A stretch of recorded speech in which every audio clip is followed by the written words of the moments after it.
Hey, what's going on, guys? Today I got a quick video for you.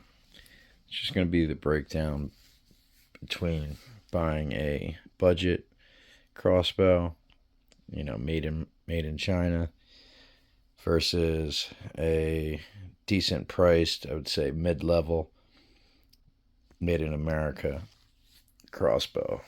What you're getting, what you're not getting, the pros and the cons of both. So right now we have the 10-point Venom X, and then we also have the Killer Instinct Vital X 430. And what we have here is around $1,000 for this, and we have somewhere around $599. You can get this sometimes around $500.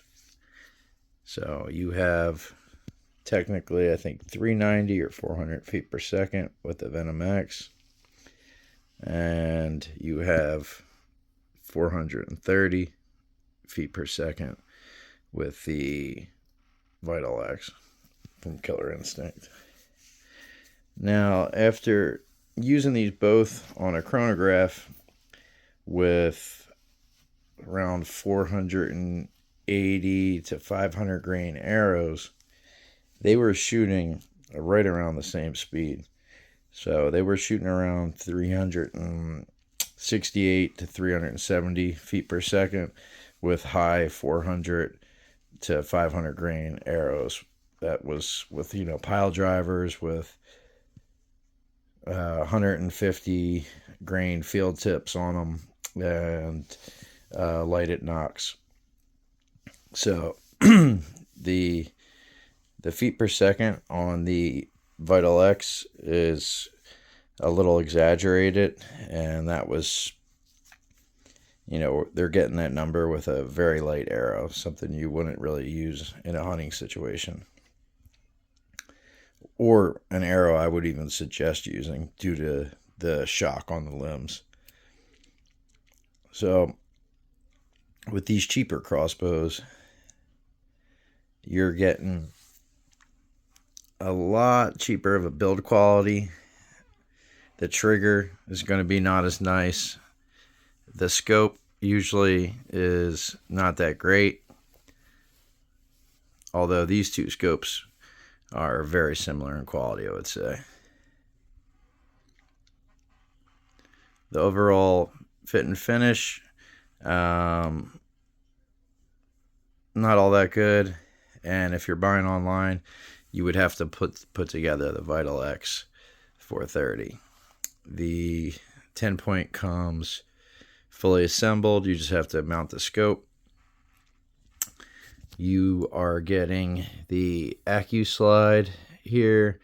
You're getting a cocking device, the silent crank.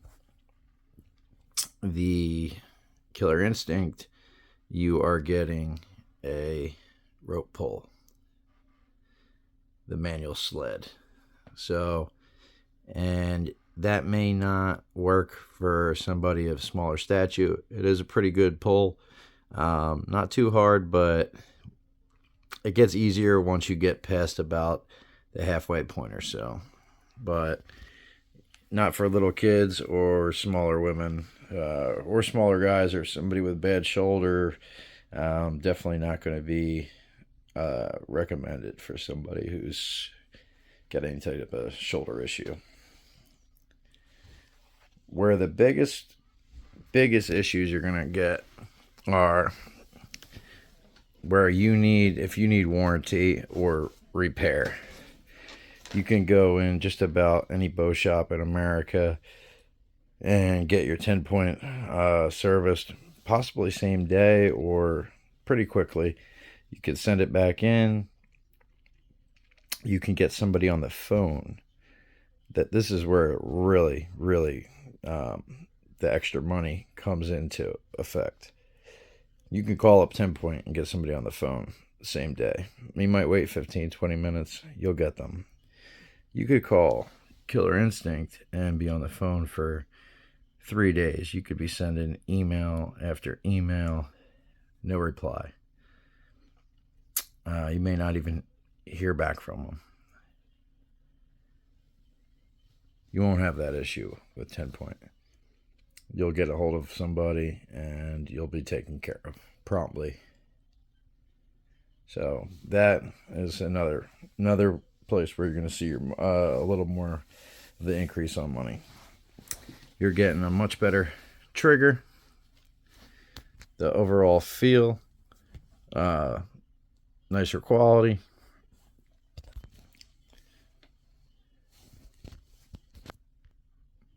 The components are going to be of nicer materials. You could pick up the 10 Point and right away it just feels a lot better.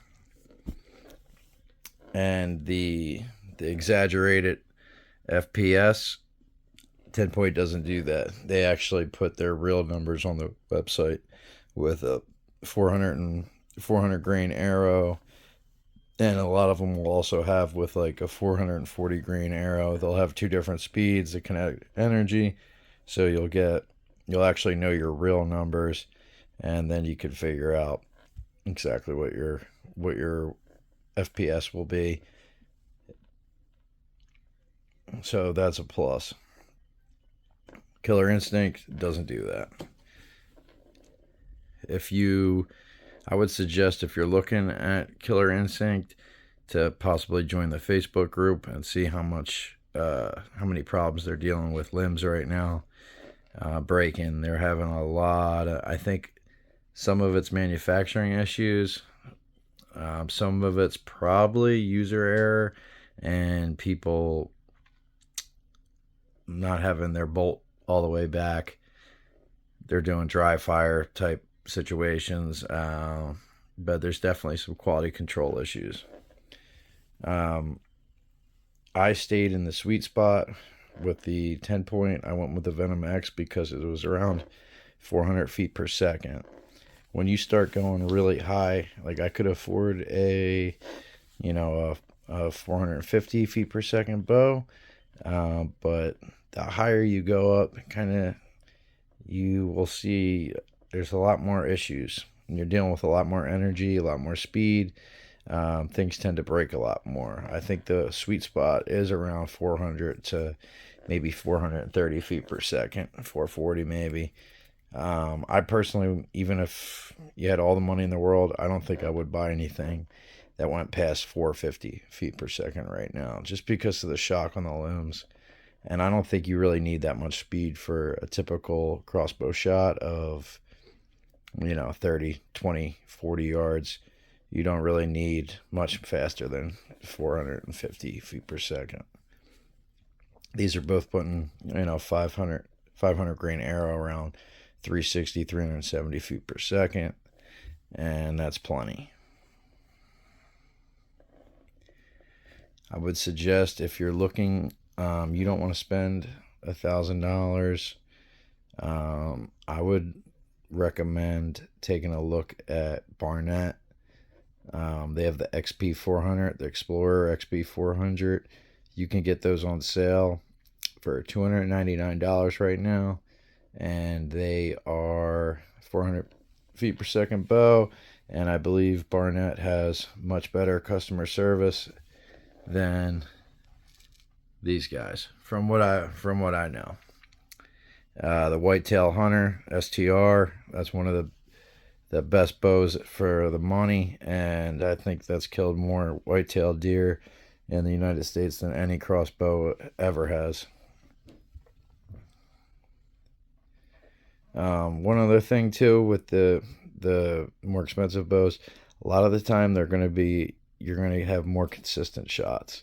If you look at 10 Point, Raven, Mission, the Venom X, you can, from 30, 40 yards out, you could break arrow after arrow. You could put them in the same spot. The accuracy is unbelievable with this. The Killer Instinct is pretty good too, though. So This is more accurate though, definitely.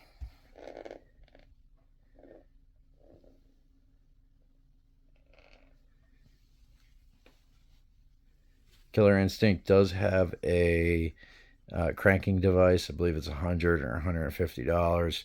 It attaches somewhere on the back there. I don't know if it's silent or not.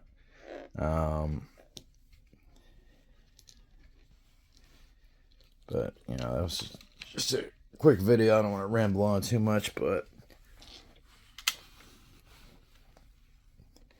it's also always good to support Made in America products if you can, if you're from the U.S. First, quick tip too. When you do buy your bow, whether it's a cheap one, mid-grade, high-end, first thing to do, first two things. Take a look at your owner's manual, read it over, and wax your strings and lube your rail. So on your string, the black part is the serving. You don't need to wax that. You're going to want to wax the so you're going to want to read that owner's manual and then wax the string. That's the serving. You'll see that. You don't need to wax the part that's wrapped, but wax that string and then lube your rail where that you're serving.